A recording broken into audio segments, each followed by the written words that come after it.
Hello everyone. ગુજરાતના ખૂણે ખૂણેથી, ગુજરાતના ગામડે ગામડેથી, શહેર શહેરથી આવેલા તમામ વિદ્યાર્થીઓનું વિદ્યાકુલના આજના લાઈવ સેશનમાં હાર્દિક સ્વાગત કરવામાં આવે છે. Welcome today's live session. I hope કે તમે બધા મસ્ત મજામાં હશો એ આશા સાથે આજના સેશનની શરૂઆત કરીએ. ગુડ ઇવનિંગ, વારી ગુડ ઇવનિંગ. જય શ્રી કૃષ્ણ, જય શ્રી રામ, હર હર મહાદેવ, જય સ્વામિનારાયણ, જય માતાજી. Thanks for your good wishes. And જો તમે મારા સ્વાસ્થ્ય વિશે પૂછી રહ્યા હોય તો I am really very fine because of you. બસ તમારા જ આવા શુભ શબ્દો અમારી સાથે રહે. હા, ઘણી બધી વખત આપણી આજુબાજુનું વાતાવરણ છે એ વાતાવરણ પણ આપણા સ્વાસ્થ્યને સારું રાખતું હોય છે. જેવા વાતાવરણમાં રહીએ એવા આપણે રહીએ છીએ અને એવું જ આપણું સ્વાસ્થ્ય પણ બને છે. સારા વાતાવરણમાં રહો તો સારું સ્વાસ્થ્ય બને, વીક એન્વાયરમેન્ટ હોય તો વીક તમારું હેલ્થ બનતું હોય છે, હે ને? Yes. Hello, how are you બેટા? Thank you so much for asking. I am really very fine. Right દી. Oh wow, great. હેલો બેટા, hello Abhishek, hello Jeet, hello Tanisha, hello Drishti. કેમ છો? મજામાં ને? તનિષા હેલો બેટા. પ્રણવ હાય બેટા. કંજારિયા પ્રદીપ હેલો બેટા. Siddharth hello. Hello everyone. Hello everyone. ચાલો, વધારે પડતું તમને એમ નથી લાગતું કે વ્હાઇટનેસ આવી ગઈ છે? ક્યાંકથી વધારે પડતી વ્હાઇટનેસ આવી ગઈ હોય એવું લાગે છે કે રેગ્યુલર લાગે છે? રેગ્યુલર કરતાં વધારે છે? અભિષેક લાગે છે? All set. Okay, good. ચાલો, તો હવે આપણે શરૂઆત કરીએ. લાસ્ટ ટાઈમ આપણે થર્ડ સ્ટેજ જોયો હતો. આજે સૂર્ય નમસ્કાર છે એ સૂર્ય નમસ્કારનો થર્ડ સ્ટેજ જોયો હતો. કાલે પીડીએફ ફાઇલ બનાવતી વખતે અને આ પીપીટી ફાઇલને ક્લોઝ કરતી વખતે જેટલું પણ લખાણ હતું એ લખાણ પણ જતું રહ્યું હતું. કારણ કે એમાં તમને બે ઓપ્શન આપે. જ્યારે પીપીટી ફાઇલને બંધ કરો ને ત્યારે તમને બે ઓપ્શન આપે. એક કીપનો ઓપ્શન આપે અને બીજો ડિસ્કાર્ડનો ઓપ્શન આપે. તો એમાં ખબર નહીં મારાથી શું થયું હોય એ, પરંતુ એમાંથી લખાણ જે હતું એ વયું ગયું હશે. વયું જ ગયું હતું. આઈ થિંક મેં ડિસ્કાર્ડ કરી નાખ્યું હતું. એટલે કાલે તમારી પીડીએફ ફાઇલમાં પણ કોઈ પણ પ્રકારનું લખાણ નહીં આવ્યું હોય. ચાલો, તો હવે આપણે શરૂઆત કરીએ. લાસ્ટ ટાઈમ આપણે ત્રીજો પાર્ટ જોયો હતો. ત્રીજી જે પોઝિશન છે એ પોઝિશનને સમજી હતી અને પહેલી અને બીજી પોઝિશનને પણ આપણે સમજી ગયા હતા. સાથે સાથે એમને બેનિફિટ પણ એમણે કાઉન્સમાં આપેલા છે કે જે બેનિફિટ આપણને એ પોઝિશનના બેનિફિટ કહે છે. તો આ જે થર્ડ પોઝિશન છે એ થર્ડ પોઝિશન તમને કઈ રીતે મદદ કરે છે? તમારી પ્રમોટ્સ બ્લડ સર્ક્યુલેશન, મતલબ કે લોહીનું જે પરિવહન છે એમને શું કરે છે? એ પ્રમોટ કરે છે અથવા તો સુધારે છે. ટોન્સ એબ્ડોમિનલ ટ્રેક્સ, એટલે કે તમારું જે પેટ છે એ પેટના દરેક ટ્રેકને શું કરે છે? સ્ફૂર્તિલા બનાવે છે. સ્ટ્રેચિસ બેક એન્ડ લેગ મસલ્સ, તે પાછળના બેક એટલે કે પીઠ અને આપણા જે પગ છે એ પગને પણ કેવો બનાવે છે? સ્ફૂર્તિલું બનાવે છે. Then stimulates spinal nerves and stimulates lymphatic system, એટલે કે તે એક તો આપણી જે સ્પાઇનલ નર્વ્સ છે, કરોડરજ્જુની જે નર્વ્સ છે, ચેતાતંત્ર છે એમને અને લસિકા ગ્રંથિને કેવી બનાવે છે? એને પણ સ્ફૂર્તિલી બનાવે છે, એને પણ સ્વસ્થ બનાવે છે. નેક્સ્ટ હવે આપણે જોઈએ નંબર 4 પર.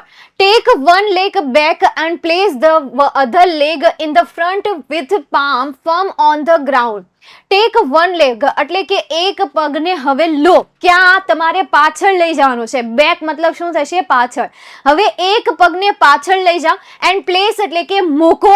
ધ અધર લેગ એટલે કે બીજા પગને in the front with palms એટલે કે હથેળી સાથે આગળ. ફ્રન્ટ મતલબ શું થશે? આગળ થશે. જો તમે પહેલી પોઝિશન આ રીતે કરી, પછી ઉપરની સાઈડ તમે પાછળની સાઈડ લઈ ગયા, પછી પાછા ઝૂક્યા અને હવે જે ચોથી છે એ ચોથીમાં એક પગને હથેળી સાથે તો રાખવાનો છે, બીજા પગને પાછળ લઈ જવાનો છે. તો અહીંયા ચોથા સ્ટેપમાં એવું કહ્યું છે કે એક પગને પાછળ લઈ જાઓ અને બીજો જે પગ છે એ બીજા પગને હથેળીની સાથે આગળ મૂકવાનો છે. ફર્મ ઓન ધ ગ્રાઉન્ડ, કે જે ગ્રાઉન્ડ સાથે દઢતાથી જડેલો હોય. તો અહીંયા ફર્મ મતલબ શું થાય? જડેલો હોય. ભાઈ એની જે જડતા હોય એ જડતા ત્યાં ને ત્યાં જ હોય, હલતી હોય નહીં, હવામાં ન હોય. એટલે એ જે છે એ ક્યાં હોવો જોઈએ, જમીન સાથે અડેલો હોવો જોઈએ. Raise your head and inhale. ભાઈ તમારા માથાને ઉપરની તરફ લઈ જાઓ, તમારા માથાને આ રીતે ઉપર લઈ જવાનું છે. તો રેઝ મતલબ ઉપર, યોર હેડ એટલે કે તમારા માથાને રેઝ કરો. એન્ડ ઇનહેલ અને શ્વાસ લો. અને શું કરવાનું છે, શ્વાસ લેવાનું છે. Exercises spine strengthen hand and wrist muscles. Exercise spine જે છે આપણી કરોડરજ્જુ જે છે એને શું થાય છે, અહીંયા જે કાઉન્સમાં આપ્યા છે એના બેનિફિટ આપ્યા છે, યાદ રાખજો. તમને આ સવાલ જવાબમાં પૂછાઈ શકે, શોર્ટ નોટમાં પણ તમારે લખવાના આવે. એટલે આ જેટલા પોઈન્ટ છે પોઈન્ટને યાદ રાખતા જાજો કે ભાઈ એક્સરસાઇઝ સ્પાઇન મતલબ કે એ સ્પાઇનને એક્સરસાઇઝ કરાવે છે, એની ક્વાયત કરાવે છે, એનો અભ્યાસ કરાવે છે. સ્ટ્રેન્થન મતલબ શું થશે, મજબૂત કરે છે. લાસ્ટ ટાઈમ મેં તમને અહીંયા કહ્યું હતું કે ભાઈ સ્ટ્રેન્થન મતલબ શું થશે, મજબૂત થશે. હેન્ડ મતલબ કે હાથને મજબૂત બનાવે છે. એન્ડ રિસ્ટ એટલે કે જે કલાઈ છે, જે કલાઈના સ્નાયુઓ છે, મસલ્સ મતલબ શું થશે, સ્નાયુ, કે જે કલાઈના સ્નાયુઓ છે અને હાથ જે છે એને શું કરે છે, મજબૂત બનાવે છે. કારણ કે જ્યારે તમે હાથને નીચે રાખીને અને એમાં થોડું બર્ડન મૂકીને તમારા ફેસને ઉપરની તરફ લઈ જાઓ છો, ત્યારે આ હાથની જે કલાઈ છે એ કલાઈ કેવી થઈ જાય છે, મજબૂત થઈ જાય છે.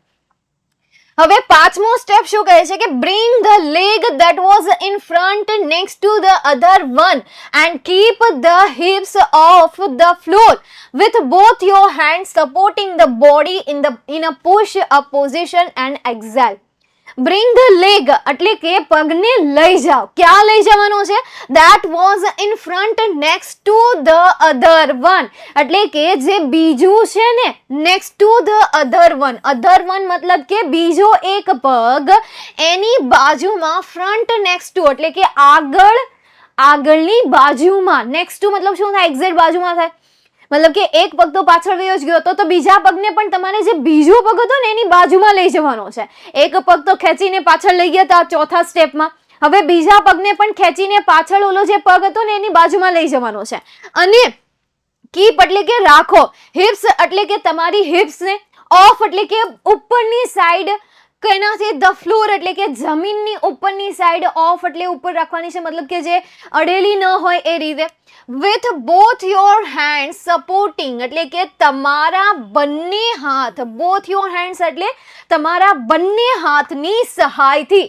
સપોર્ટિંગ મતલબ શું થશે, સહાયથી. બંને હાથની સહાયથી તમારા હિપ્સને તમારે જમીનની ઉપર રાખવાના છે. ધ બોડી એટલે કે શરીરને in a push up position એટલે કે જે રીતે તમે પુશઅપ ન કરતા હોય એ રીતે, એ સ્થિતિમાં. પુશઅપ મતલબ પેલી અત્યારે તો કોમ્પિટિશન એના ઉપર તમે સાંભળી હશે, પુશઅપ કરતા હોય છે, હાથના સહારાથી પુશઅપ કરતા હોય, રાઉન્ડ પુશઅપ કરતા હોય, ડાયમંડ પુશઅપ કરતા હોય, સ્ટ્રેટ પુશઅપ કરતા હોય. એ પુશઅપમાં તમે બોલો કેટલી તો સ્ટાઇલ આવે, એમાંની આટલી સ્ટાઇલ તો મને ખબર છે. પછી પેલી ફિંગર વાળા પુશઅપ આવે, 2 ફિંગર વાળા પુશઅપ આવે, 5 ફિંગર વાળું પુશઅપ આવે છે, મુઠ્ઠી વાળું પુશઅપ આવે, ઓનલી 1 હેન્ડ વાળું પુશઅપ આવે. બધાના નામ આવતા હશે, પણ મને અત્યારે diamond push-up, round push-up, square push-up and straight push-up, આ પુશઅપના મને નામ થોડા ઘણા યાદ છે. તો આ જે છે હિપ્સ મતલબ કે આપણે જેને કુલો કહીએ છીએ ને એને ઇંગ્લિશમાં હિપ્સ કહેવાય છે. શુદ્ધ ગુજરાતીમાં શબ્દ હોય છે કુલો, અને એના માટે આપણે યુઝ કરીએ છીએ ઇંગ્લિશ વર્ડ હિપ્સ. તો એ હિપ્સની વાત કરેલી છે, ક્લિયર થયું? તો એ જે તમારો હિપ્સ છે એ હિપ્સને તમારે ઉપરની તરફ રાખવાનો છે, અને તમારે તમારા શરીરને કંઈક પુશઅપની પોઝિશનમાં રાખવાનું છે. પોઝિશન મતલબ શું થશે, સ્થિતિ થશે. પુશઅપની જે સ્થિતિ છે એ સ્થિતિમાં તમારા શરીરને રાખવાનું છે. અને એક્ઝેલ મતલબ કે શ્વાસને બહાર કાઢવાનો છે. એક્ઝેલ મતલબ શું થશે, શ્વાસને બહાર કાઢવો. નેક્સ્ટ હવે એમના બેનિફિટ શું છે કે ભાઈ એ તો સ્ટિમ્યુલેટ્સ બ્લડ સર્ક્યુલેશન મતલબ કે એ લોહીના સર્ક્યુલેશનને સ્ફૂર્તિલું બનાવે છે, લોહીના પરિવહનને સ્ફૂર્તિલું બનાવે છે. Straighten the hearts, straighten the wrist and arms muscle, relieves neck and shoulder tension. A straightens મતલબ કે મજબૂત બનાવે છે કોને, હૃદયને, અને સાથે સાથે જે કલાઈ છે એ કલાઈને પણ શું કરે છે, મજબૂત બનાવે છે. મસલ્સ, આર્મ્સ મસલ, હાથના જે મસલ્સ છે એ મસલને પણ શું બનાવે છે, મજબૂત બનાવે છે. રિલીવ્સ નેક એન્ડ શોલ્ડર ટેન્શન, એટલે કે તે ગરદન અને જે ખભાનું ટેન્શન છે એ ટેન્શનને શું કરે છે, આરામ આપે છે. રિલીવ્સ મતલબ શું થશે, આરામ આપે છે. તે ગળાનું અથવા તો ખભાનું જે છે એમના ઓલાને આરામ આપે છે, એને એકદમ મતલબ કે એકદમ ટેન્શન ફ્રી એમને ફીલ કરાવે છે. એટલે આવા કંઈક બેનિફિટ છે, ઘણા બધા બેનિફિટ છે. એટલે યોગા કરતું રહેવું જોઈએ અને ફિટ ફાટ રહેવું જોઈએ, બહુ જાડું પણ ન રહેવું જોઈએ. કોઈ એમ કહે કે ભાઈ આટલા બધા પતલા નહીં, પણ આ પતલાના બેનિફિટ શું હોય એ તો ખાલી અમને જ ખબર હોય. આ પતલા હોય ને તો આ પતલા ગમે એટલી વાર પડે ને તો એના હાડકા ભાંગે નહીં, ફટદારાના ભાંગી ન જાય. ઓલા કેમ પગ મોડાઈ જાય, આ થઈ જાય, પેલું થઈ જાય, હાથનું કાંડું આમ થઈ ગયું હોય, દુખતું હોય, ફલાણું પોછડું ઢીકણું, એ બધા રોગ આ પતલા એવા શરીરમાં ન હોય. હા, તાવ બહુ જલ્દી આવી જાય, વાતાવરણના કારણે જો ચેન્જીસ થઈ જાય તો તાવ જલ્દી આવી જાય, કણ ઘટી જાય, પણ હાડકાને લગતી પ્રોબ્લેમ ક્યારેય પણ આ શરીરમાં નહીં આવે. ઉલટોનું જો કોઈએ પંગો લીધો તો આ હાડકો જો સીધો એના મોંમાં જાય ને તો સીધો ખાડો પડી જાય, સીધો ખાડો પડી જાય. એટલે ભાઈ આના ઘણા બધા ફાયદાઓ છે. એટલે પતલે કો કભી કમ મત સમજીએગા. ચાલો ફરીથી જોઈએ આખે આપણે, હે ને. અને ઘણા બધા અગ્રી પણ હશે, કારણ કે મારી સેવા હું એકલી થોડી છું, કેટલા બધા છે. એમાં આપણે ગુજરાતમાં તો ભર્યા પડ્યા છે. ગુજરાતમાં હા, હજી આપણને મુંબઈ, દિલ્હી તો ન જ મળે. દિલ્હી સાઈડ આપણે કદાચ જઈને તો ત્યાં તો ન મળે, એવા તો બિલકુલ પણ ન મળે કે જે પતલા હોય. એ તો ખાઈને પીને મસ્ત જાડા થઈ ગયેલા હોય. એક તો એ ખાય કેટલું ને પછી ખાઈને પછી હાલવા જાય, કારણ કે ખાઈ લીધું હોય એટલે એવું પચાવવું તો પડે. એટલે એક તો એક સરસ મજાની આખી મોટી ડીશ ઢૂસીને ખાઈ લે અને પછી હાલવા જાય, પછી એને વજનનું ટેન્શન થાય કે ઓ મારું વજન વધી જશે તો. અને હા એગ્રી. કેટલા મારી જેવા કેટલા છે? કોઈ ગોલું મોલું છે આપણા ક્લાસમાં? કોઈ છે એવું છે ગોલું મોલું હોય? મને ગોલું મોલું હોય ને એના ગાલ બહુ ગમે યાર, એના ગાલ ખેંચવાની મજા આવી જાય, બીજું કાંઈ નહીં. એટલે નાનું છોકરું અમારા ઘરે હોય અથવા તમારા ફેમિલીમાં એક છે જ તે, એટલે એ આવે ને એટલે હું એના ગાલ ખેહી નાખું, મસ્તીના ખેહી નાખું. અને એટલે ઘણી વખત તો એ આવે ને એટલે આમ હાથમાં રાખીને જ બેસી જાય. એને ખબર છે કે આ ફિયા છે ને મારા ગાલ ખેહી નાખશે, એટલે એ પહેલેથી જ આમ રાખીને બેસી જાય. આ ફિયા મારા ગાલ નથી મૂકવાની એમ, એટલે એને ગાલ ખેવાની બહુ મજા આવે છે. કોઈ 85 છે ગોલું મોલું? પ્રણવ તો તું ગોલું મોલું હશે, તાર ગાલે હશે. તનિષા તમે પણ ગોલું મોલું છો? દર્શી ગોલું મોલું, ક્યાં બાત હે. ના મેમ અમે તમારી જેવા છીએ તો વાંધો નહીં. મિત્તલ તો તમે ગોલું મોલું હશે. હેત ગોલું મોલું, આ 58 વાળા બધા ગોલું મોલુંમાં જ આવે. 40 ની લાઈન વાળા હોય ને એ ગોલું મોલું. હું તમારી જેવી જ છું તો વાંધો નહીં. ચાલો कोई बात नहीं, बहुत हो गया गोलू मोलू की बात. सो क्यूट होते गोलू मोलू भी, एकदम डोरेमोन जैसे होते, डोरेमोन जैसे. અને મારી જેવા હોય નોબિતા અને કોની જેવા, શિઝુકા જેવા, હે ને? શું કેવું? ચુટકી ભીમાવલી ચુટકી ન આવે, ચુટકી જેવા. ચાલો નેક્સ્ટ આગળ જઈએ. એના પછી લોયર યોર નીઝ. લોવર એટલે કે લોવર કરવા મતલબ કે ભાઈ નીચા કરવા. યોર નીઝ એટલે કે તમારા ઘૂંટણને. ભાઈ તમારા ઘૂંટણને છઠ્ઠા સ્ટેપમાં શું કરવાના છે? તમારા ઘૂંટણને નીચેની તરફ લઈ જવાના. લોવર મતલબ શું થશે? નીચેની તરફ લઈ જવાના છે. ચેસ્ટ મતલબ કે તમારી છાતીને. ફોરહેડ મતલબ કે કપાળને. વિથ યોર પામ્સ એટલે કે તમારી હથેળીઓ સાથે. ફર્મલી કે જે દઢતાથી જમીન સાથે જડેલી છે, કે જે દઢતાથી જમીન સાથે જડેલી છે, એ હથેળીને, તમારા ઘૂંટણને, તમારી છાતીને અને તમારા કપાળને નીચેની તરફ લઈ જવાનું છે. Next to your chest and elbow bent upward. બરાબર એની જ બાજુમાં તમારી કઈ છાતી છે, તમારું જે કોણી છે, બેન્ટ અપવાર્ડ, કે જે ઉપરની તરફ શું થઈ ગયેલી હોય, આ રીતે બેન્ટ થઈ ગયેલી હોય. આ કોણી જે છે એ કોણી આવું ઉપરની રીતે બેન્ટ થઈ ગઈ હોય. અત્યારે તો ન થાય, એના માટે કરવું પડે. તો આ કોણી જે છે એ અપવાર્ડ સાઈડ આવી રીતે વળી ગઈ, ઉપરની સાઈડ, આમ નહીં આમ. તો ઉપરની સાઈડ વળી ગયેલી હોવી જોઈએ. નેક્સ્ટ ટુ યોર ચેસ્ટ, તમારી છાતીની બાજુમાં તમારી આ જે કોણી છે, એલ્બોઝ જે છે, બેન્ટ અપવાર્ડ, તમારી ઉપરની તરફ એ વળેલી હોવી જોઈએ. એલ્બોઝ લખી નાખો. આમાં તો બોડીના બધા પાર્ટના નામ આવી જાય છે. Hold your breath here. અને અહીંયા તમારે તમારા શ્વાસને પકડી રાખવાના છે, હોલ્ડ કરી રાખવાના છે, જકડી રાખવાના છે. સ્ટ્રેન્થેન. અને આનું બેનિફિટ શું છે કે એ તો એક તો તમારા પગને કેવા કરે છે? મજબૂત બનાવે છે. આર્મ્સ મસલ્સ એટલે કે જે તમારા હાથના સ્નાયુ છે, એ હાથના સ્નાયુને પણ શું કરે છે? મજબૂત બનાવે છે. ઇન્ક્રીઝ ફ્લેક્સિબિલિટી ઇન નેક એન્ડ શોલ્ડર. ઇન્ક્રીઝ મતલબ કે વધારે છે, ફ્લેક્સિબિલિટી મતલબ કે લચીલાપણું. કેવું પણ? લચીલાપણું, લચીણાપણું, રસીલાપણું નહીં. એ તો કોકના માસીનું, કોકના મમ્મીનું નામ હશે, તો એનું આપણે નામ નથી લેતા. લચીલાપણું બનાવે છે. કોને લચીલાપણું બનાવે છે ભાઈ? વધારે છે. તો એક તો ગરદનમાં લચીલાપણું વધારે છે. ગમે એમ કરીને આપણે ગરદન આમ કરીએ, પરંતુ ઓલી થાય નહીં. હવે જે જાડા લોકો એ કરો તો લ્યો તો થાય તમારાથી. કેટલી ભીમ પડે, પડે ને ભીમ. એટલે ભાઈ અમને કોઈ દિવસ કઈ સંભળાવતા નહીં, સમજી લેજો. હા, આ તો વળી પોતે ઝાડા હોય ને એટલે આ પતલા હોય ને એને સંભળાવ્યા કરે. તો ખાશો કે નહીં? કેટલું ખાતા હોય તમને શું કેવા જાવ? જાતું હોય એટલું ખાવાનું હોય. અમે તમને કાંઈ નથી કહેતા. જેટલા પણ મોટા લોકો છે ને એને હું કહી દઉં છું, અમે તમને કાંઈ નથી કહેતા. હું તમને ખાલી એટલું કહું છું કે પતલા હોય ને એનું માથું નહીં ખાવ. ચાલો, તો હવે આપણે આગળ જઈએ. અને હું તો આવું ફેમિલીમાં ક્યારેક ક્યારેક કરું. એ કે ખાશો કે નથી ખાતી? એમ મેં ખાવ જ છું. કે આવું ન હોય. કેમ? એટલે મેં કીધું કેમ આવું? એટલે એ કે પતલું. મેં કીધું હું પતલું? સારું જ છે એમ. એ કે હું સારું? આમાં કાંઈ ને આમ હું કે લાકડી દેખાશે એમ, હું દાંડલો દેખાય છે. મેં કીધું હા, એ પણ વાંધો આવે ને. હું તમને એમ કહું કે ઉભડક બેહીને વાસણ ધોઈ નાખો. ધોવાય તમારાથી? ન ધોવાય. પાટલો લેવો જ પડે. મારે જેવા ઉભડક બેઠા બેઠા વાસણ ધોઈ નાખે. લે હમણાં ઊભા ઊભા પોતા, એટલે શું કહેવાય, ઉભડક પોતું મારતા આવડે? તમારાથી મરાય કે નહીં? હું માન નાખું. તમતાર ગમે એટલી લાંબી વસ્તી ન આપો, હું માન નાખું. તમારે એક ધારે વાંકા વળીને તમારે હંજવારી કાઢી શકો તમે? નહીં, બેઠા બેઠા હંજવારી એ લોકોને કાઢવી પડે. હું કાઢી નાખું એમ, મને કઈ વાંધો ન આવે. એટલે તૈયાર ભાઈ કે બસ ચાલો હવે આપણે જોઈએ. તો એ શું કરે છે કે ભાઈ શોલ્ડર અને ગળાની જે લચીલાપણું છે એમાં એ વધારો કરે છે. સ્ટ્રેચીસ આર્મ, હાથને ખેંચે છે. શોલ્ડર એટલે કે ગરદનને, નેક એટલે કે ગળાને. આ બધી વસ્તુને શોલ્ડર એટલે કે ખભો થાય. સોરી યાર, ખભો છે, ગળો છે, સોરી ખભું છે, ખભું નહીં, સોરી ખભો છે, ગળો છે, અને તમારા હાથ જે છે એને સ્ટ્રેચ કરે છે, મતલબ કે એને ખેંચે છે. એન્ડ બેક મસલ્સ એટલે કે તમારી પીઠને એક્સરસાઇઝ. બેક મસલ્સ, પીઠની પણ શું થાય છે? એક્સરસાઇઝ પણ થાય છે. રિલીઝિસ ટેન્શન ઇન નેક એન્ડ શોલ્ડર.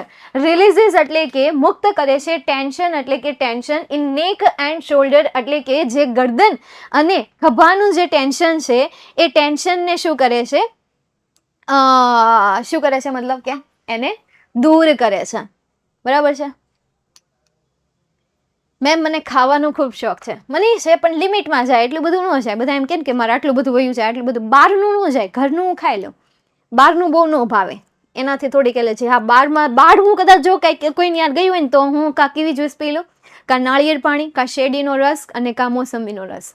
એટલે આવડા ગુણ જ્યારે હું ટીચર નહોતી ને ત્યારની પહેલાના જ આ ગુણ છે મારામાં. એટલે ત્યારથી જ મારી અંદર આ બધું હતું જ તેને, કે ત્યારથી જ તૈયારી કરી નાખી. ભાઈ એક દિવસ તમારે ટીચર બનવાનું છે, ટીચર તરીકે તમારી અંદર આટલા ગુણ હોવા જોઈએ. એટલે પહેલેથી મને આ બધી વસ્તુ નથી ગમતી, એટલે સારું છે. ચાલો હવે બહુ વાતું કરો મને, એલા તમે બહુ વાતું કરો. હાલો 12 11 વાળા હવે બસ હો.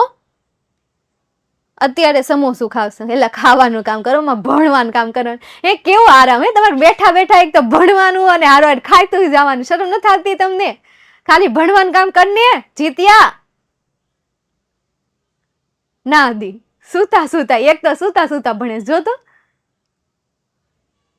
તમારી મમ્મી સાંભળે તો હું એમને કહું લઈ લો એમની પાસે ખાવાનું, અને આ દ્રષ્ટિને બેઠી કરો.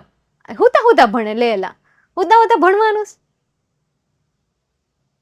આમ આવું નથી સાંભળતું એટલે નકર હમણાં હું એમ કેત એ દ્રષ્ટિ ઉઠ તો હું જોઈએ ને તાર માનતી હોય તોય. એ ઉઠે કે ન ઉઠે એ એમ કે હા હું ઉઠી ગઈ. તને કેમ ખબર એ ઉઠી કે નહીં? એમ એ બેઠી થઈ કે ન થઈ તને ખબર પડે? ત્યાં ઓનલાઈન તો હાલે. દી પગમાં વાગ્યું એટલે અચ્છા, તે પગમાં વાગ્યું હોય પગને આમ લાંબો કરી દેવાય. આમ લાંબો કરીને ભણાય. ભાઈ હું તું રહેવું જરૂરી છે કાંઈ? આમ ઊભી થા.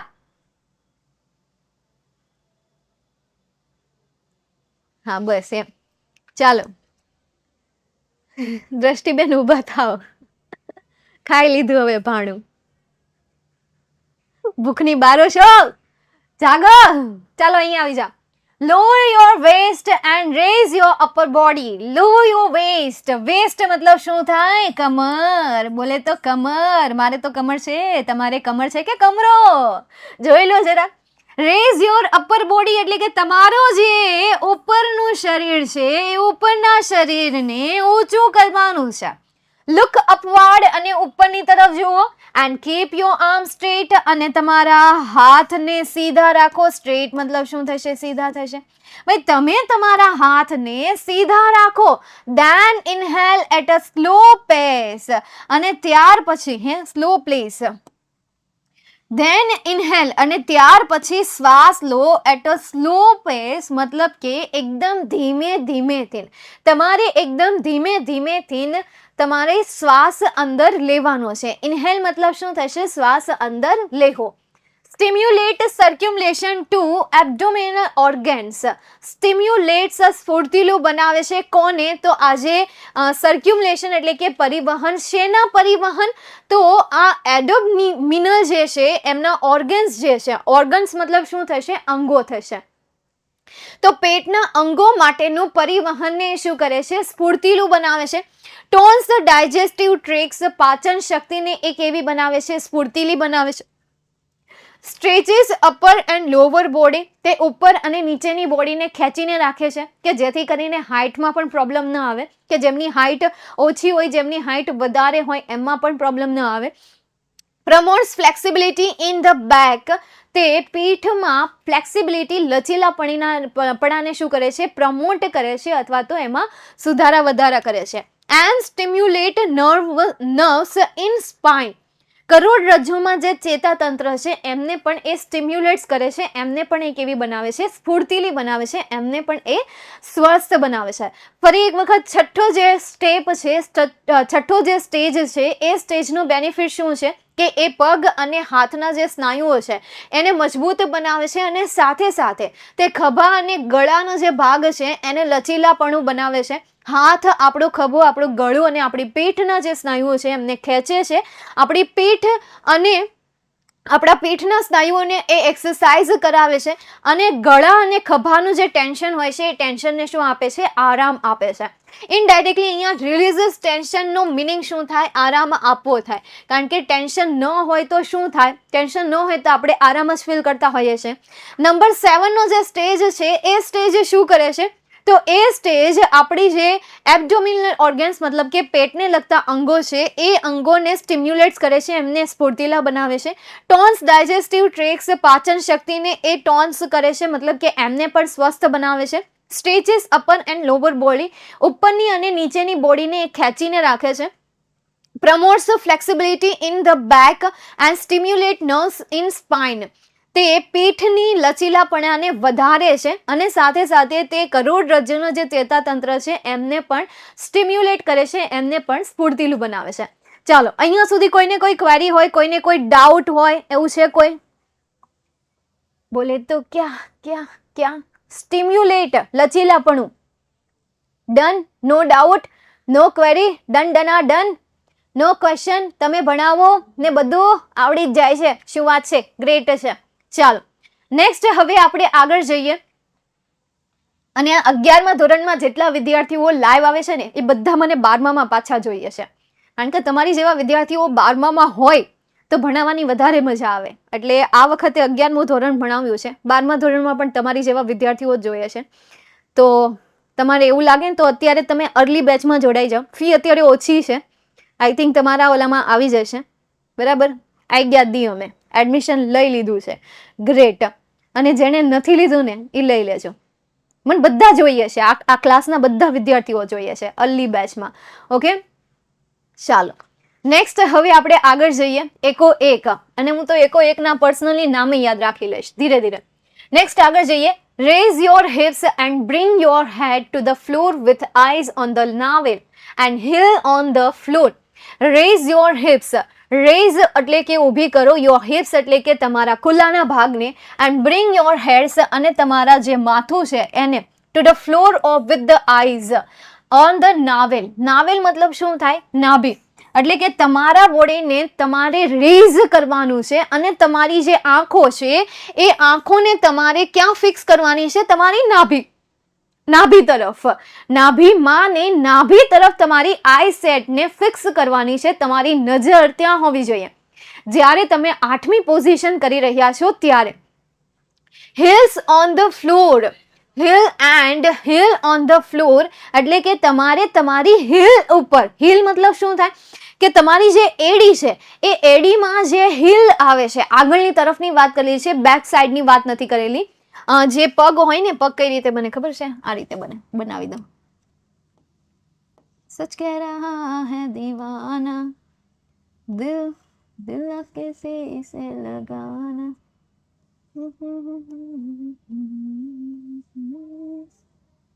બરાબર. તો આ જે હિલ્સ છે એની આ હિલની વાત કરેલી છે. તો એ હિલ ઉપર, જમીન ઉપર તમારે તમારા શરીરને ઉપરની તરફ લઈ જવાનું છે અને તમારે તમારી આંખોને તમારી નાવલ સાથે, તમારી જે નાભી છે કે જેને આપણે ગુજરાતીમાં ડૂટી કહીએ છીએ, અમુક અમુક ભાગના તો એવા એવા નામ આપણે રાખ્યા છે ને, શરીરના અમુક અમુક બોડી પાર્ટ્સના એવા નામ રાખ્યા છે ને, ગજબના નામ રાખ્યા છે. તો એને ઇંગ્લિશમાં શું કહેવાય છે? નાવેલ કહેવાય છે. તો એ નાવેલ જે છે એ તરફ તમારે તમારી આંખોને કેન્દ્રિત કરવાની છે, એ તરફ તમારે એ દિશામાં જોવાનું છે. This position will exactly look like an inverted V, then exhale.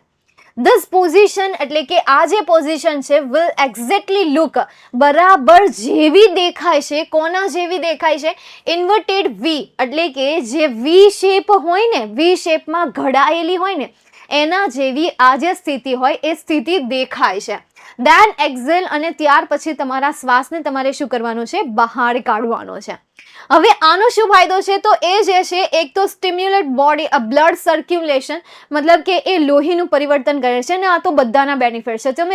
તમે કોઈ પણ યોગા કરો, તમારો દોડવાનો છે, તમારો ચાલવાનો છે, તમે બેઠા બેઠા યોગા કરો છો, તમે ઊભા ઊભા યોગા કરો છો, તમે સૂર્ય નમસ્કાર કરો છો, અથવા તો કોઈ પણ એવા યોગા છે, એ દરેક યોગાનો એક કોમન બેનિફિટ છે અને એ છે blood circulation. And blood circulation is one of the best and most important part for every and each yoga and each exercise. દરેક એક્સરસાઇઝ, દરેક યોગામાં આ બ્લડ સર્ક્યુલેશન જે છે એ સૌથી મહત્વનો ભાગ હોય છે. આપણી શરીરની અંદર રોગ થવાનું રીઝન પણ ક્યાંક ને ક્યાંક આ જ બને છે કે બ્લડ સર્ક્યુલેશન અમુક પાર્ટમાં ન થાય અથવા તો પૂરતું ન થાય તો આપણને કોઈ પણ નાની મોટી બીમારી થતી રહેતી હોય છે. બ્લડનો કોઈક નાનો મોટો ઇસ્યુ હોય તો એના લીધે આપણને બીમારી થતી રહેતી હોય છે. તો blood circulation and blood is a most important part in our body. Okay, next આગળ જઈએ. Strengthen the hearts and strengthen wrist and arm muscles. તે આપણા હૃદયને મજબૂત બનાવે છે, સાથે સાથે આપણા કાંડાને મજબૂત બનાવે છે, આપણા હાથને મજબૂત બનાવે છે. રિલીવ્સ નેક એન્ડ શોલ્ડર ટેન્શન એટલે કે આપણું ગળા જે છે અને આપણો શોલ્ડર જે છે એમને આરામ આપે છે, એમને તણાવ મુક્ત બનાવે છે. In this step the posture is the same as the fourth step inhale. અને અહીંયા શું કહે છે કે ઇન ધીસ સ્ટેપ એટલે કે આ જે સ્ટેપ છે ને એ સ્ટેપની જે પોઝિશન છે ને, પોસ્ચર મતલબ કે મુદ્રા અથવા તો પોઝિશન અથવા તો સ્થિતિ, તો આ જે સ્ટેપની સ્થિતિ છે ને એ સેમ છે, મતલબ કે સરખી છે. કોના જેવી છે? જે ચોથો સ્ટેપ હતો ને એ ચોથા સ્ટેપ જેવી જે આની મુદ્રા છે, આની પરિસ્થિતિ છે, સ્થિતિ છે. એન્ડ ઇનહેલ એટલે કે શ્વાસને અંદર લો. હવે આના ફાયદા પણ સેમ જ રહેવાના છે કે ભાઈ એ સ્પાઇનની એક્સરસાઇઝ કરાવે છે, કરોડરજ્જુની એક્સરસાઇઝ કરાવે છે. Strengthen hand and wrist muscles, ભાઈ હાથ અને કાંડું જે છે એમના સ્નાયુઓને એ શું કરે છે? મજબૂત બનાવે છે. નેક્સ્ટ એના પછી 10મો સ્ટેપ શું કહે છે કે in this step the posture is the same as the third step and exhales. આ તમને ટ્રુ ફોલ્સમાં પણ પૂછાઈ શકે. શું પૂછાઈ શકે કે ભાઈ 9 step is the same as the fourth step. તો આમાં શું આવશે? ટ્રુ આન્સર આવશે. પણ તમને એમ પૂછાય કે ભાઈ the 8 step is the same as the fourth step, તો ત્યાં શું આવશે? ફોલ્સ આવશે. સેમ એ રીતે તમને 10થમાં પૂછાય કે ભાઈ 10th step is the same as the third step, તો ટ્રુ આવશે. પણ તમને ઉલટું પૂછાય કે ભાઈ 9th step is the same as the third step, તો ફોલ્સ આવશે. તો આ તમે યાદ રાખજો, આના પણ તમને ટ્રુ ફોલ્સ પૂછાય. ફરી એક વખત આ જે સ્ટેપ છે એ સ્ટેપ કોના જેવો છે? ત્રીજા સ્ટેપ જેવો છે. અને અહીંયા તમારે શું કરવાનું છે? શ્વાસને બહાર કાઢવાનો છે. સૌથી પ્રાચીન યોગ છે એટલે સૌથી પ્રાચીન યોગ હોવાથી આમાં જે સુધારા વધારા થયા છે એ આપણને ખબર પણ નથી. જ્યારે સૂર્ય નમસ્કાર કરાતા હતા ત્યારે પહેલાના સૂર્ય નમસ્કારમાં મંત્ર પણ બોલવામાં આવતા હતા કે જેથી કરીને તમે જે મંત્ર બોલો છો એ મંત્ર તમારી શ્વાસોશ્વાસની ક્રિયાને રૂટીન રાખે છે, કે જ્યારે તમે મંત્ર નથી બોલતા ત્યારે તમારે ક્યારે શ્વાસ બહાર કાઢવો, ક્યારે શ્વાસને અંદર લેવો એ તમે ભૂલી જાઓ છો. પરંતુ જ્યારે તમે એ મંત્ર બોલો છો ત્યારે તમારે શ્વાસને યાદ રાખવાની કોઈ જરૂર નથી. એ મંત્ર છે, એ મંત્ર તમારી આજુબાજુ પોઝિટિવિટી ફેલાવી દે છે. પહેલાના લોકો એવું માનતા હતા કે સૂર્ય નમસ્કાર કરતી વખતે દરેક પોઝિશનમાં એક મંત્ર હતો, કે જેમાં દરેક પોઝિશનમાં એક મંત્ર હતો. એટલે ટોટલ 12 મંત્ર હતા. ઓમ મિત્રાય નમઃ, ઓમ ભાયાય નમઃ, મતલબ કે કંઈક ભોર આવે ને, સવાર આવે ને, તો એ રીતે આવતું ઓમ સૂર્યાય નમઃ. તો આ મંત્ર હતા, એ મંત્ર દ્વારા યોગા પહેલા કરવામાં આવતા હતા. પણ ધીરે ધીરે એ મંત્ર વિશે કહેવાનું જતું રહ્યું, એ મંત્ર વિશે બોલવાનું જતું રહ્યું. અત્યારે તો એ મંત્રનું નામ પણ કોઈ નથી લેતા. કદાચ તમે ક્યાંય જોયું હોય, જો તમે સોશિયલ મીડિયા યુઝ કરતા હોય તો એ સોશિયલ મીડિયામાં કદાચ તમે જોઈ ગયા હશો. ઓકે, ચાલો જોઈએ હવે આપણે. તો 3rd લેવલ જેવું છે અને ત્યાં તમારે શ્વાસને બહાર કાઢવાનો છે. અને આ શું કરે છે? બ્લડ સર્ક્યુલેટને પ્રમોટ કરે છે. પેટની જે પણ છે એમને કેવી બનાવે છે? સ્ફૂર્તિલી બનાવે છે. પીઠનો ભાગ અને પગના સ્નાયુઓને ખેંચે છે. ત્યારબાદ તમારી કરોડરજ્જુની જે ચેતાતંત્ર છે, નર્સ છે, એમને શું કરે છે? સ્ફૂર્તિલી બનાવે છે. સાથે સાથે તમારી જે રસિકા ગ્રંથિ છે, લિમ્ફેટિક મતલબ કે રસિકા ગ્રંથિ, એને પણ શું કરાવે છે? સ્ફૂર્તિલી બનાવે છે. Next number 11, this step is the same as the second step. આ જે સ્ટેપ છે એ બીજા સ્ટેપ જેવો છે અને આમાં તમારે શ્વાસને અંદર લેવાનો છે. તો આ શું કરે છે? સંતુલન વધારે છે, તમારી પાચન શક્તિને પ્રમોટ કરે છે, તમારા હાથ અને તમારા ખભાના સ્નાયુઓની એક્સરસાઇઝ કરાવે છે, તમારી કરોડરજ્જુને સ્ફૂર્તિલી બનાવે છે, તમારી ફ્લેક્સિબિલિટી જે છે હિપ અને બેકની, એને પણ શું કરે છે? સુધારા વધારા કરે છે. એન્ડ લાસ્ટ સ્ટેપ છે, this stage marks the final stage of Surya Namaskar. આ જે સ્ટેપ છે એ સ્ટેપ માર્ક્સ મતલબ કે નિશાની છે. શું છે? નિશાની છે. The final stage of Surya નમસ્કાર, એટલે કે સૂર્ય નમસ્કારના અંતિમ ચરણની સ્ટેજ મતલબ શું થશે? વિભાગ અથવા તો ચરણ. સૂર્ય નમસ્કારના અંતિમ ચરણની આ જે છે એ નિશાની છે. આ જે અંતિમ સ્ટેજ છે એ સૂર્ય નમસ્કારની એક પ્રકારની અંતિમ ચરણની નિશાની છે. It is similar to the first stage, અને આ જે છે એ પહેલા સ્ટેજના સિમિલરમાં આવે છે. You have to breathe normally here. અહીંયા તમારે શ્વાસ લેવાનો છે નોર્મલી, એટલે કે એક સામાન્ય રીતે. હિયર મતલબ કે અહીંયા તમારે શ્વાસને સામાન્ય રીતે લેવાનો છે. Promotes balance, stimulate respiratory system and exercise shoulder, back and neck muscles. તે તમારા સંતુલનમાં વધારો કરે છે. સાથે સાથે તમારી જે શ્વસન ક્રિયાની પદ્ધતિ છે એમને પણ સ્ફૂર્તિલી બનાવે છે. અને તમારા ખભા અને ગળા અને પીઠને લગતી જે એક્સરસાઇઝ છે એ એક્સરસાઇઝ તમને અહીંયા પૂરી પાડે છે, એ કવાયત તમને પૂરી પાડે છે. તો આ પાઠ હતો તમારો ચોથો પાઠ, અને એમનું રીડ 2, કે જેમનું નામ છે યોગ ફોર હેલ્થ, મતલબ કે સ્વાસ્થ્ય માટેના યોગા. તો હવે આ હતા 12 સ્ટેપ કે જે તમે 2 મિનિટમાં કરી નાખો અથવા તો 5 મિનિટમાં કરી નાખો. એને આપણે 2 થી 3 લેક્ચરમાં કમ્પ્લીટ કર્યું. આમ જોવા જાવ તો 2 લેક્ચરમાં આપણે આ પાઠને પૂરો કર્યો છે. હવે આ પાઠ ઉપરથી તમને પૂછાય છે paragraph base question answer, right? Paragraph base question answer જે છે એ પેરેગ્રાફ બેઝ ક્વેશ્ચન આન્સરનો ટોપિક કંઈક એવો છે કે એમાં તમે જેટલી પ્રેક્ટિસ કરો ને એટલા તમે એમાં માસ્ટર થાવ. પણ એના માટે સૌથી પહેલા તો તમારે એમાંથી પ્રેક્ટિસ કરવી પડે. ચલો, એમનું સ્વાધ્યાયની તો પીપીટી ફાઇલ છે નહીં, પરંતુ આપણે એવો એક સેશન રાખીશું કે જેમાં તમારી ઓબ્વિયસલી ક્વેરી હશે કે મેમ પેરેગ્રાફ બેઝ ક્વેશ્ચનના આન્સર કઈ રીતે લખવા, હે ને? બધાનો ડાઉટ હશે કે ma'am paragraph base question answer કઈ રીતે લખવા. બીજો ડાઉટ એ હોય કે મેમ શોર્ટ નોટને કઈ રીતે યાદ રાખે. તો શોર્ટ નોટને યાદ રાખવાની there is no any technique, there is no any method, only one method. કે હું અહીંયાથી તમને કોઈ સેન્ટેન્સ આપું અને એ સેન્ટેન્સને એમ કહું કે તમારે 4 થી 5 વખત બોલવાનું છે, તો તમે એને બોલી શકશો, હે ને? ન બોલી શકાય? હું તમને અહીંયાથી ચેલેન્જ આપું કે તમારે બોલવાનું છે એક સેન્ટેન્સ હું તમને આપું, હિન્દી હોય, ગુજરાતી હોય અથવા તો કોઈ પણ, જैसे कि समझ से मैं समझाती हूँ और समझ से नो, जो नो समझे वो मेरी समझ में ना समझ है. આ જ વસ્તુ હું તમને બોલવાની કહું તો એકવારમાં બોલાય રહે, ન બોલાય રહે. પણ હું 2-3 વાર બોલું, समझ से मैं समझाती हूँ, समझ से जो ना समझे वो मेरी समझ में ना समझ है. समझ. समझ से मैं समझाती हूँ, समझ से जो ना समझे वो मेरी समझ में ना समझ है. આની આ વસ્તુ તમે વારંવાર બોલો તો તમને આવડી જાય કે ન આવડી જાય? હે, આવડી જાય ને? આરામથી ન આવડી જાય. કેમ આવડી તમને? કેમ આવડી? છે કોઈ આન્સર? કારણ કે તમે આ વસ્તુને એક પ્લે તરીકે લીધી, બીકોઝ આ તમારા સિલેબસની નહોતી અને એ તમારા સિલેબસનું છે એટલે તમને યાદ નથી રહેતું. સિલેબસની બહારની હું કોઈ પણ વસ્તુ તમને યાદ રાખવાની કહીશ ને તો ઇઝીલી યાદ રહી જશે. પછી ગમે એટલી અઘરી કેમ ન હોય, ગમે એટલી ટફ કેમ ન હોય, તોય તમને યાદ રહી જશે. હું મારા જ ફોનમાં રહેલી કોઈ પઝલ તમને આપી દઉં ને, કે જે ઇંગ્લિશની પઝલ હોય કે ઇંગ્લિશની કોઈ હોય, તો એ તમે આરામથી સોલ્વ કરી નાખશો. કેમ? કારણ કે તમારા સિલેબસમાં નથી આવતી. એ સિવાય જો હું કોઈ તમને સ્ટોરી બોલવાની કહી દઉં કે તમારે આ પ્રિપેર કરવાની છે, હું તમને અઠવાડિયું આપું છું, તો અઠવાડિયામાં તમે એક સ્પીચ પ્રિપેર કરી નાખશો અને એ સ્પીચ તમે અહીંયા આપી પણ દેશો. 5 મિનિટની સ્પીચ તમે અહીંયા બોલી નાખશો. કેમ? કારણ કે તમને ખબર છે કે તમારા સિલેબસમાં નથી. તો સૌથી પહેલા તો તમે તમારા સિલેબસને સિલેબસ માનવાનું જ બંધ કરી દો ને, કે તમે તમારી લાઈફ માટે શીખી રહ્યા છો, તમારા કરિયર માટે શીખી રહ્યા છો, યા ફિર તમે એન્જોયમેન્ટ માટે શીખી રહ્યા છો. બસ એ રીતે માનવાનું શરૂ કરી દો કે એક શોર્ટ નોટ જ છે ને, એને એક પ્લે તરીકે લઈ લો, એને ગેમ તરીકે લઈ લો, અથવા તો કોઈ પણ શોર્ટ નોટ પૂછાય, શોર્ટ નોટને હું મારી જાતે લખી શકું છું, એ રીતે તૈયારી કરી નાખો. है ने? ए रीते बेट રહેશે. चंदू के चाचा ने चंदू की चाची को चांदनी रात में चांद की चौक में चंद की चमची से चटनी चटाई.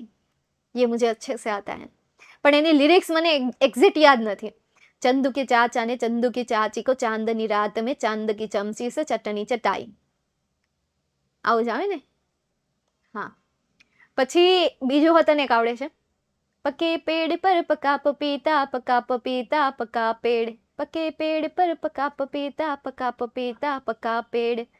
ये गाना है कितना मुश्किल जरा गा के देखाना. एक आप પછી બીજું. ચીની ચાટે ચીની ચકોર ચીના ચોર. બસ આટલું જ આવડે છે.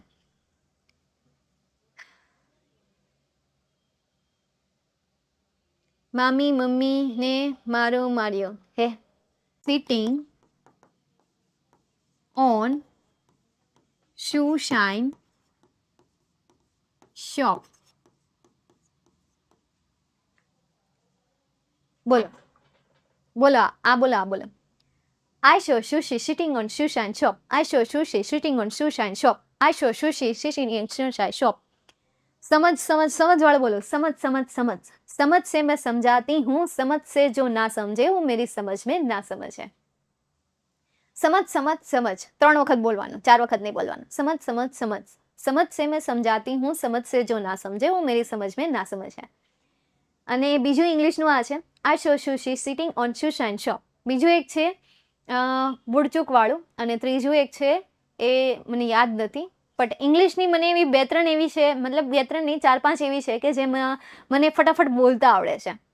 કારણ કે એમાં મને બહુ મજા આવતી બધા ફટાફટ બોલવાની, કે જેથી કોમ્યુનિકેશન સારું પડે અને આપણે બોલતી વખતે જે અટકતા હોઈએ ને એ આના કારણે આપણે અટકતા ન થઈએ, કન્ટિન્યુ બોલતા થઈ જઈએ.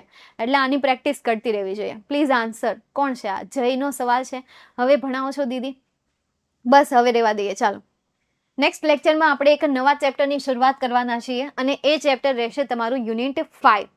બરાબર? આપણે પહેલાં ફટાફટ યુનિટને પૂરા કરી દઈશું અને પછી ગ્રામર તરફ ફોકસ કરીશું, પછી તમારી એક્સરસાઇઝ તરફ ફોકસ કરીશું. મતલબ કે આખો પ્લાનિંગ હું તમને કહી દઉં. મારું જે પ્લાનિંગ છે એ આ રીતે છે તમને ભણાવવાનું. એક તો ફટાફટ પાઠને પૂરા કરી દેવા, ત્યારબાદ ગ્રામરને પૂરું કરી દેવું, ત્યારબાદ એટલી એક્સરસાઇઝ કરાવી કે એક્ઝામમાં જ્યારે તમારે પૂછાય ત્યારે તમને એ આવડતો જ હોય ક્વેશ્ચન, એને રિલેટેડ ક્વેશ્ચન પૂછાય અને એ ક્વેશ્ચનને તમે સોલ્વ કરી શકતા હોવા જોઈએ. એટલે આવો કંઈક મારો ગોલ છે કે જેને આપણે કરીને રહેશું. યસ, નિયરેસ્ટ મિનિંગનો પણ ગોલ છે કે આપણે પાઠની નીચેના જે ગ્લોસરી વર્ડ્સ આવે છે એ વર્ડ્સને પણ આપણે કરી લેશું. એટલે જ્યારે પણ મને એક્સ્ટ્રા લેક્ચર લેવાનો મોકો મળશે ત્યારે હું ચોક્કસ લઈ લઈશ, ડેફિનેટલી લઈ લઈશ. ઓકે, ચાલો ફિલહાલ અત્યારે આપણે અહીંયા સુધી રાખીએ છીએ. See you soon, bye and take care.